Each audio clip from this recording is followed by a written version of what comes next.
After the war for the Commonwealth settles, the sole survivor decides they need a little holiday. But when they reach their destination, they only find more trouble. Welcome to the Vacation Wasteland.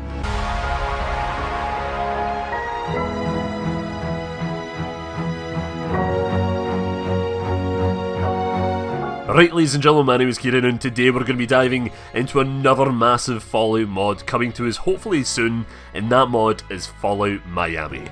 I think it's safe to say that this Fallout Miami is probably one of the most hyped mods in recent memory. Don't get me wrong, New California was brilliant and it had a lot of hype to it, and so does Cascadia. Cascadia also looks great, but Miami just seems to have this certain energy around it, you know?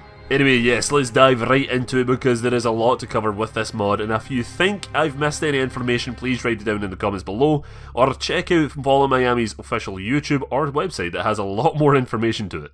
Every time one of these mods gets a trailer, people always ask, how big is this mod? Well, the game is set primarily on Miami Beach, and the map size is said to be slightly larger than that of Fallout 4's Far Harbor DLC. Which, to be honest, is a pretty good size for a map, especially if this is kinda advertised as like a fan-made expansion of Fallout 4. In terms of story details, we don't really know much apart from the fact that like Miami directly follows the events of Fallout 3 with the big return of the massive wee baddies of the series, the Enclave. I love that they're bringing these guys back for another show because they are just a fascinating faction that has a lot of potential to tell great stories if they're used correctly anyway. And especially how they're like, it's like after the events of Fallout 3, they're like probably split into like little remnants across the Wasteland. So it's going to be a lot more personal story for them instead of just like, oh yes, we're evil, we want to take over the Wasteland and kill everything.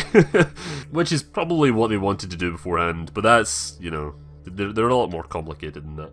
If you're expecting the likes of the NCR or the Brotherhood to turn up, however, I'm sorry to tell you that you'll be missing them this time around. This kind of makes me happy that they at least won't be a major presence because, oh, man, I'm so sick and tired of the Brotherhood of Steel. Like, honestly, they're in every major Fallout title, they're always like, hey, we're the Brotherhood, and you're like, mate, I can't be arsed with you anymore. Even with Fallout Vegas, I know they're like a minor faction in that, even then I couldn't be arsed with them, I'm just like, eh. Fallout 3, that was like my first game in the series, I was like, yeah, Brotherhood, way to go. Fallout 4, I was like, nah, I've not actually finished playthrough in Fallout 4 with the Brotherhood yet. So instead of bringing back a flurry of old factions, Miami decides to tell the stories of new and interesting factions. These factions being the Nuclear Patriots, the Dreamers, the Cubanos, and the Rovers. Which I think the Rovers are actually my favourite faction right now because they're like a pirate-themed gang that are led by a kid who's dressed up as like a pirate captain and has like a pet rad parrot. The Nuclear Patriots look like they're like a motorcycle club-themed faction. This faction seems quite honourable in a way, and as they don't accept slavery or like harassment of smaller communities. But although they do go and loot when raiders are like done picking off innocent people, so yeah, there's that. They also have a couple of cool custom looking vehicles they built from like scraps of pre-war cars and such, which is it's really cool. And I'm curious if we'll actually be able to drive them in Miami, but I'm guessing not because I don't think the mods are there for it yet. And if they're aiming for like a smaller size map, then having a vehicle to quickly get around is just going to make the map scene a lot more smaller. The Dreamers are basically a bunch of junkies who use this chem called Luna. Judging from Miami's site, the Dreamers are like bandits and killers who are willing to do anything to get another dose of their precious Luna. Yeah, they're basically just the crazy psychos of the Wasteland, the main enemies you're going to be killing. Then there is the Cubanos, who are descendants of wealthy elites who fled to Cuba during a Chinese-backed communist revolution. The Cubanos are Miami's gangsters and mafia-style faction. They supply Luna to the kind, heartfelt citizens of Miami. This faction I find quite cool as well because I'm getting like Scarface kind of vibes off of it when reading about them on the website. And also a little bit of New Vegas in there as well, just from like the style of them anyway. Oh, and I almost forgot about another small little faction that was revealed during a Fallout Miami like update video. And this faction is called the Tide Riders, who are a bunch of like surfer hunter-gatherer people who are led by like a hippie ghoul called Max Guru. I honestly can't wait to interact with all these new factions because they all seem fresh and unique besides the usual fucking raiders and gunners that we see all the time that are just plain and boring. On to the smaller information that I picked up along the way, there is an explorable vault in the game, which is a lot more than, you know, Fallout 76. They're doing a better job than Fallout 76 right now because they actually have fucking vaults that you can go into, you know? This vault is called Vault 53, and it looks like it's in ruins, to be honest, and undergoing repair. Also looks like missing pieces and damaged parts of this vault will be replaced with like random Wasteland scraps, so this vault should be a lot more fun to look at visually.